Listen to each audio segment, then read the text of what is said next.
आणि 11 मध्ये लढत चालवली. एक सुपर डुपर बाहेर गेला, त्यानं दुसऱ्याचं मात्र केलं की काय. अड्याल सुंदर अशा गाड्या पळतात. गाड्या लक्ष द्या.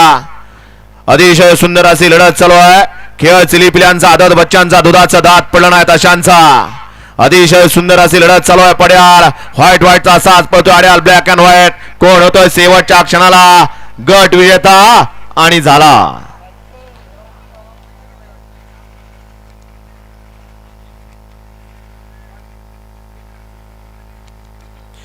गट क्रमांक 11चा निकाल. 11चा निकाल आहे. तास क्रमांक 7 मधून पलीकडे जॉनवान पासून बैनात एक्सप्रेस विजोरी रायफल ग्रुप यांचा रायफल आणि राजा 90-90 पावती क्रमांक 825 या गाडीचा 1 नंबरला विजय बैलगाडी मालकाचा, त्यावरती बसणाऱ्या चालकाचा हार्दिक हार्दिक अभिनंदन आहे. सुंदर अशी गाडी पाली. विजोरीकरांचा रायफल आणि त्याच्या राजा फाला. वळवा गट क्रमांक या मैदानातील 12 वळवा बापू सोमा बुवा. 12 मध्ये 1 लाख गुरुदेव दत्त प्रसन्न सम्राट